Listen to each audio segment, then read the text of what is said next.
and that was as about as messy of a game as you can get. The Celtics looked like they were going to jump off to a really hot start and really put the team behind them, but the Cavs just hung on. Some big 3-pointers, some struggle on the perimeter, closing out on for the Celtics, and the Cavs are making shots. There's not much you can do, too much you can do about it. There's a lot I noticed this game, and it's probably one of the more frustrating things that I think we're just going to have to deal with because we are the front runner. We're the top dog in the NBA right now. Whether people want to hype up any other team, we are the, I think, contender.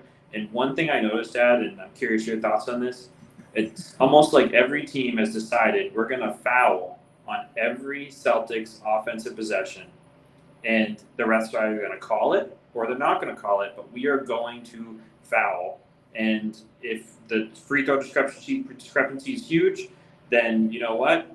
It was at least moving them out of their rhythm. So is that something you're noticing, Dad? Are you seeing this physical play, and does it seem like it's a coincidence, or is this the game plan? Well, the league's been calling it like this since the All-Star break, and everyone is saying, "Well, that's playoff basketball," and put the whistles away. And you know what? When I want to see physicality, I watch hockey, I watch football. Basketball is a game of beauty. I do not want to see these star players getting bear hugged, grabbed, mugged. I don't want to see that. I watch basketball for the grace and beauty of the game. I want physicality and grinding and holding and physical play. I will watch hockey and football. Leave it to the league. The Celtics finally build the most talented roster in the league. They have by far the talented roster. And this is the year they're going to allow us to go back to 1994 when the games were like 87 to 84, when everyone just mugged each other. And it's very frustrating. But hey, let's focus on the positive, right? Tatum throws up another Larry Bird, 2 games in a row, 33 points. And okay, let's face it, they're still struggling at the end of the games. But you know what? You know what I'm tired of? I'm tired of that being the only narrative. Because you know what? Tatum is a road killer. All right? 18-7 is 18-7. And you know what? That's what the Celtics have been the last 3 years in the postseason on the road. That is ridiculous. They're with other historic teams. There's only like 5 other historic teams above them, and they've all won the championship during that run.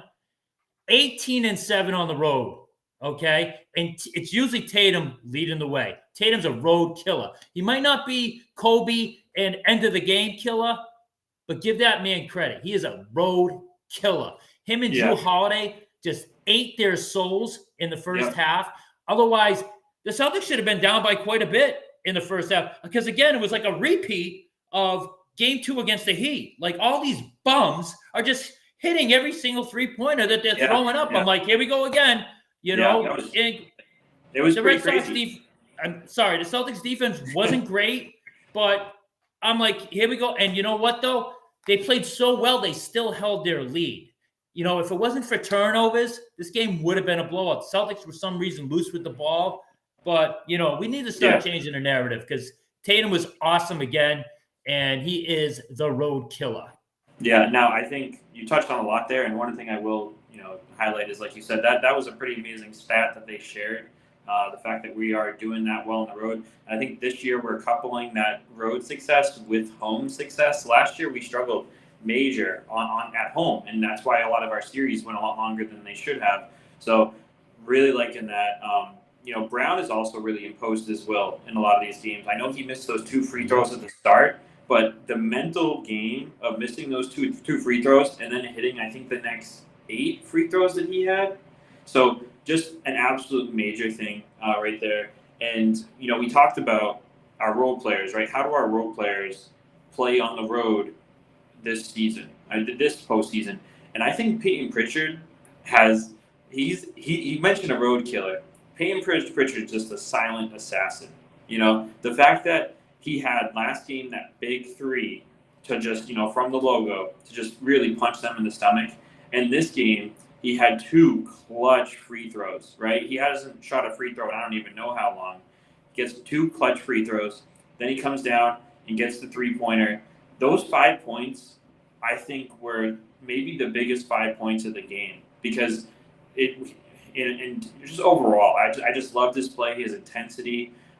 He's absolutely bringing it. He shot a really high efficiency today, 3 for 11 from 3, and 3 for 4, 11 points. I absolutely love that. And like you said, Drew Holiday, it's really apparent that we are so hard to beat when Drew Holiday or Derek White have a game. If either of those guys put up 15 to 20 points, it's so difficult to beat us because you can usually count on Tatum and Brown, especially this playoff run, to put up 25 plus points a game. So major contributions there. Pritchard does it in spurts. I wish he could be more consistent. You're right. That was an amazing 5 points. It got the team fired up. It came at a big time of the game. I wish he could do it more consistently. He had 2 defensive lapses that I was yelling at him for. I wasn't crazy about that, and hey, let's talk about Brown, because Brown again was awesome.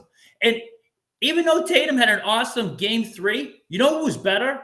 Brown, because he might have had 5 less points than Tatum, but he got it on like 6 less shots. He was 13 for 17 from the floor. He was 76%. Awesome. That's insane. This game, and, he was 60%. Again, worth every dime. We've been pounding that drum. Oh, he's technically a little overpaid. Would you rather not have him? I mean, would you rather not? I mean, and have, that money go to 2 like average players? Like, no, get out of here. 2 decent starters? No. Give me Brown any day of the week. He's shown a lot of maturity this postseason, and I hope he keeps it up. And, man, they are the road killers with Tatum leading the way. I want that to be more noticed. I hate that they struggle at home. They're 500 over that same 3 years. But, man, 18-7 on the road, that's pretty damn good in any sport in the playoffs.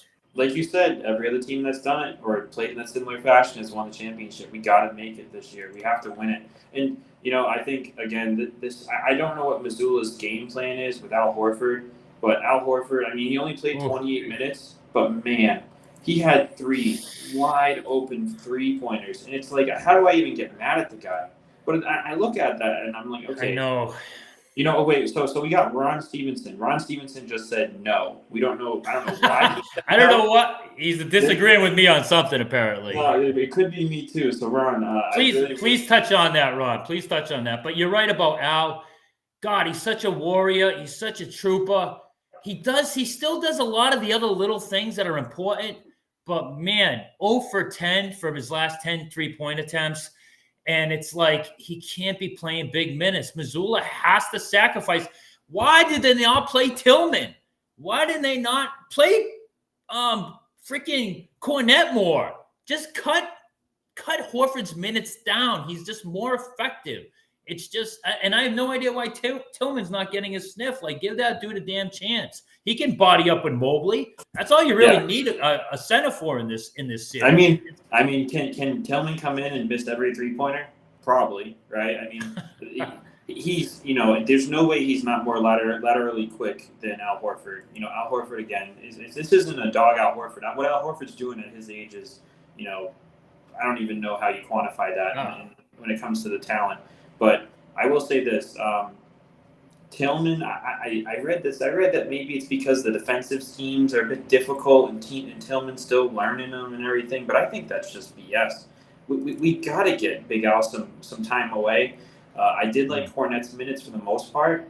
I really liked when we attacked, when they tried to switch. There was one play where Tatum poked the ball as they were trying to do that double screen to Horford switch.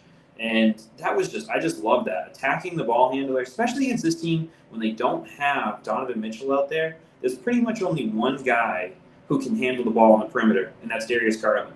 Anybody else is not a ball handler. And I think for once, the national broadcast had a decent point here where they said Strus doesn't handle the ball. So Drew Holiday pressuring him out there is huge. And Ron Stevens says you should not trade Brown, and I agree. I agree. Yeah. Ron, Ron, everyone was crying when we signed Jaylen Brown, and I don't want to. I guess everyone is a generalization, but it baffled my dad and I because you don't get top 10, top 15 talent like that on your team. People forget how hard it is to get stars on your team. And we have 2 of them. Like, what are you doing? What do you mean trade Brown, get rid of Brown? Stop with that garbage. And you know what? I forgot that I missed an opportunity, right? Because when I heard Mitchell was going to be out, the thought came to my head that we should slaughter them, but watch, they will be better defensively because Mitchell's not great defensively.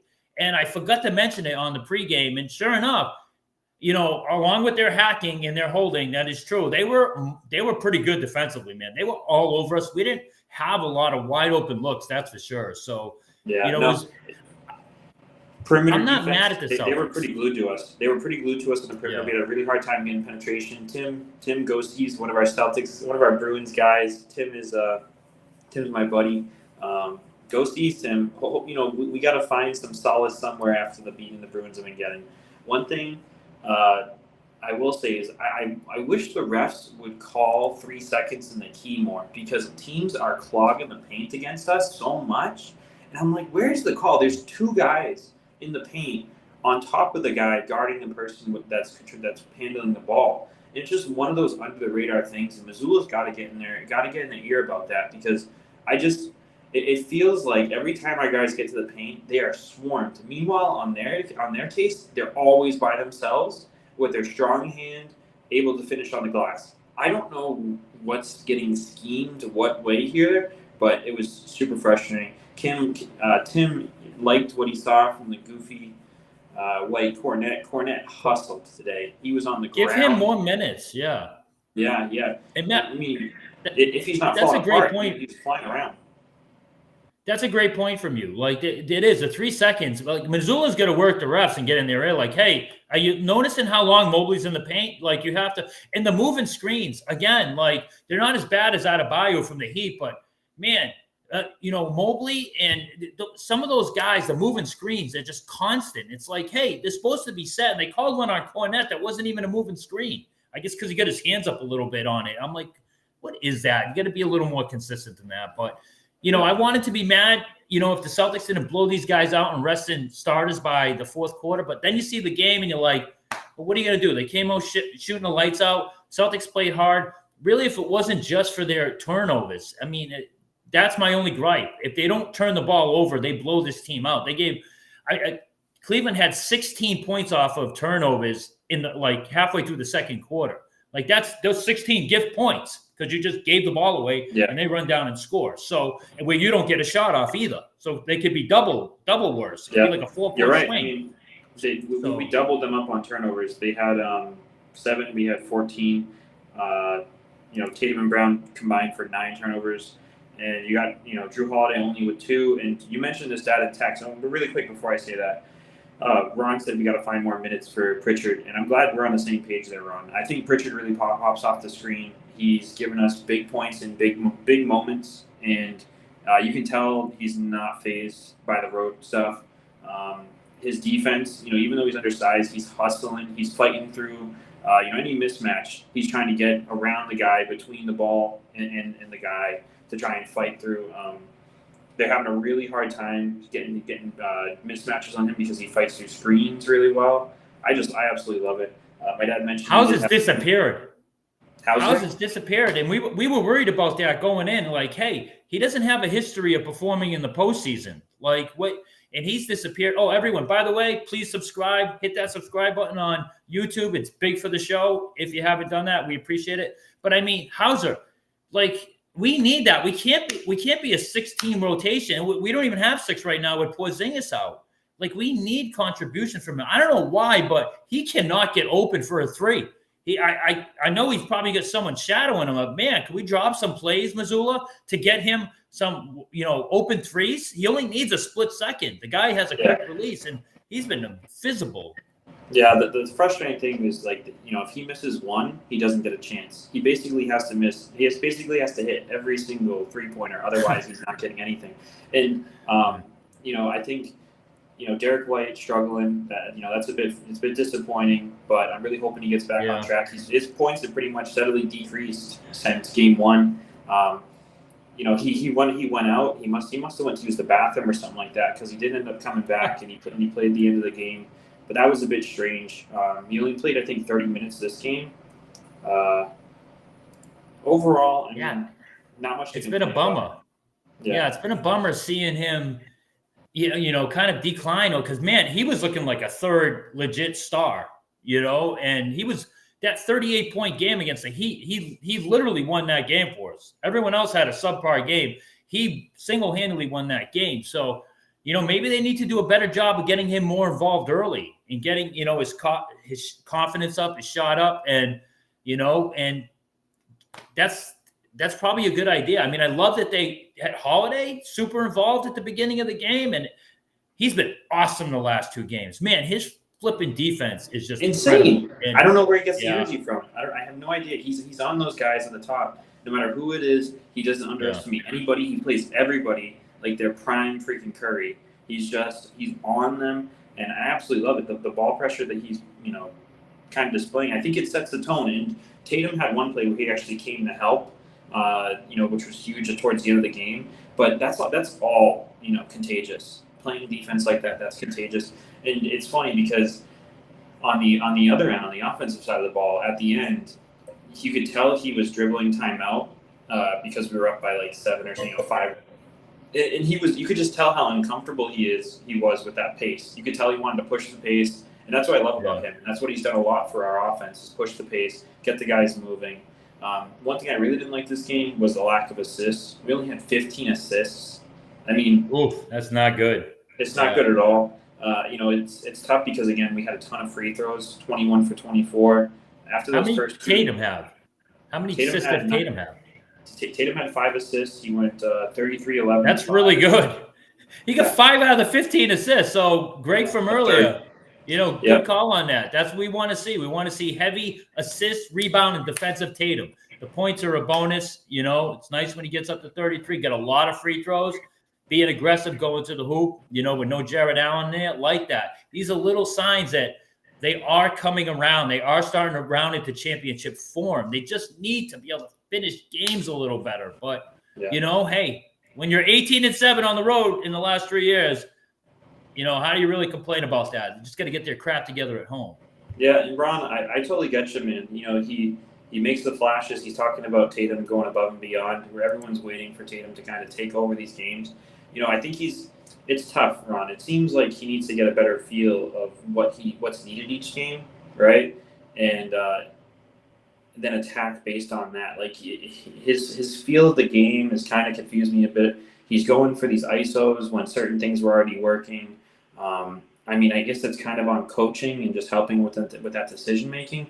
And it's a small knock. We won. We're 18 minutes into this episode. We probably should be closing up here soon. It's a win, 3-1. Should be a gentleman's sweep. Back in Boston. I don't know when the next game is. Dad, do you know when the next game is? It should be Wednesday. Yeah, next game is Wednesday. I should be home for that. So yeah, gentleman's sweep. Take care of business. We'll be back here tomorrow. Dad, any other final thoughts? No, that's it. Hey, thank God for the C's, because the B's are breaking our heart. It's crushing our being. So, we got a lot of positive comments. A lot of people are speaking another 3-1 comeback into existence. We're going to exercise our demons, and I like it. A lot of positivity from Bruins fans. Yeah. So hopefully they're right, because I would love to see it. No better way, no better team to do it too. So yeah, I hope everybody has a good rest of their night and has a good day tomorrow. Go Bees. Thank you for tuning in, people.